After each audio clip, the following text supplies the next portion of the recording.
Anggaran bank. Sebelumnya, apa sih itu anggaran? Anggaran merupakan suatu rencana keuangan yang disusun secara sistematis, biasanya dalam bentuk angka, yang berisi perkiraan penerimaan dan pengeluaran untuk jangka waktu tertentu di masa depan. Di industri manufaktur, kegiatan produksi dan pemasaran itu tidak terjadi secara bersamaan. Artinya, produksi bisa dilakukan terlebih dahulu, kemudian barangnya disimpan dan dipasarkan belakangan. Tetapi di dunia perbankan itu beda. Kegiatan produksi dan pemasaran itu terjadi secara bersamaan. Soalnya yang dijual bank itu jasa, dan jasa itu tidak bisa disimpan. Artinya, jika tidak ada transaksi dari nasabah, maka bank tersebut tidak dapat melakukan proses produksi. Meski begitu, bank tetap harus siap setiap saat karena mereka itu butuh dana, tenaga kerja, manajemen, fasilitas, dan sebagainya supaya bisa langsung melayani kapanpun saat nasabah butuh. Jadi, dalam perbankan itu, penyusunan anggaran untuk produksi dan penjualan atau pemasaran itu dilakukan secara sekaligus, bukan terpisah. Nah, marketing di bank itu lebih fokus ke promosi, pengembangan produk, perawatan layanan, distribusi layanan, dan penentuan harga jasa. Jika semua ini berhasil, maka pada saat nasabah memakai jasa bank, proses produksi dan penjualannya itu terjadi secara bersamaan. Dalam mengatur anggaran, bank itu pertama-tama harus mengetahui seberapa besar dana yang dibutuhkan. Awalnya, bentuk usaha bank yang murni itu mengumpulkan dana dari masyarakat, bisa dari pemilik saham, nasabah yang menabung atau bebasaan, atau dari pihak lain.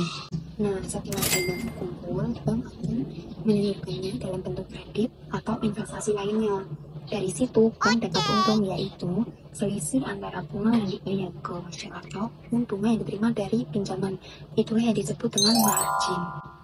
Tapi sekarang, fungsi bank itu makin luas, tidak hanya melayani kredit, tetapi juga berbagai layanan keuangan lainnya atau financial intermediary, dan makin terhubung dengan sistem moneter negara. Jadi fungsi dana bank juga makin kompleks.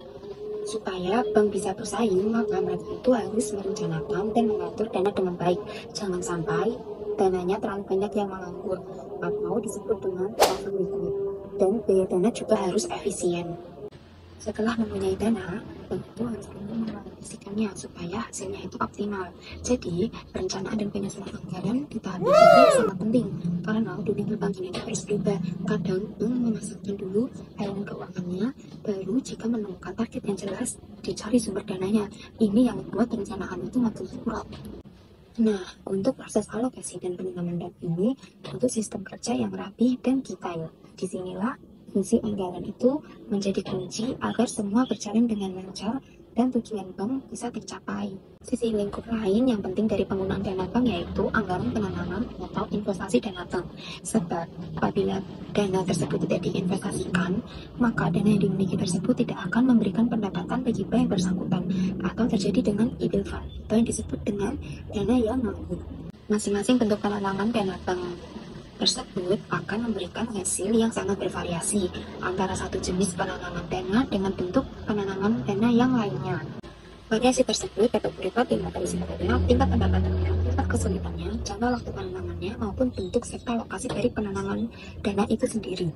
Tentu sudah menjadi kewajiban dari manajemen bank untuk merencanakan investasi atau penanaman dana tersebut untuk mendapatkan penghasilan yang paling optimum. Nah, sekarang pendapatan bank itu tidak hanya dari investasi atau kredit, tetapi dari jasa-jasa perbankan yang makin beragam dan berkembang besar. Nah, penghasilannya itu lebih besar dari satu investasi. Dari layanan ini, bank itu mendapatkan dua keuntungan sekaligus, dan dana nasabah yang otomatis mengendap tanpa pindah. Tetapi, menyusun anggaran untuk jasa ini itu diperlukan sehingga besar, sulit diukur biayanya, dan biaya operasional itu harus tetap berjalan meski tidak ada transaksi. Jadi, perencanaan anggaran jasa perbankan ini butuh strategi yang lebih akurat dan fleksibel. Untuk menjalankan semua kegiatannya, bank juga membutuhkan berbagai sarana seperti tenaga kerja, manajemen sistem kerja, perangkat lunak, dan seterusnya. Tapi beda dengan perusahaan manufaktur, bank lebih mengandalkan kualitas SDM dan sistem kerja daripada pengelolaan fisik. Karena sulit mengukur langsung kontribusi tenaga kerja terhadap hasil usaha, biaya untuk SDM dan manajemen dianggap sebagai overhead. Sementara itu, sarana seperti formulir, telepon, dan sistem kerja lainnya lebih mudah diukur hubungannya dengan volume kerja. Jadi sering diperlakukan sebagai variabel cost atau biaya yang berubah sesuai aktivitas bank. Semua aktivitas bank, mulai dari mengelola dana, menyalurkan kredit, mengatur layanan jasa, sampai mengelola sarana kerja, pada akhirnya semua itu harus diukur berapa pendapatannya dan berapa biayanya. Manajemen perlu tahu apakah bank akan untung atau rugi untuk kedepannya. Setelah operasional berjalan, maka hasilnya itu dievaluasi secara berkala untuk melihat apakah sudah sesuai dengan rencana sebelumnya. Jika belum, harus segera dicari penyebabnya dan ditentukan kebijakannya untuk perbaikannya. Semua ini itu butuh sistem anggaran yang baik sebagai alat bantu untuk mengambil keputusan.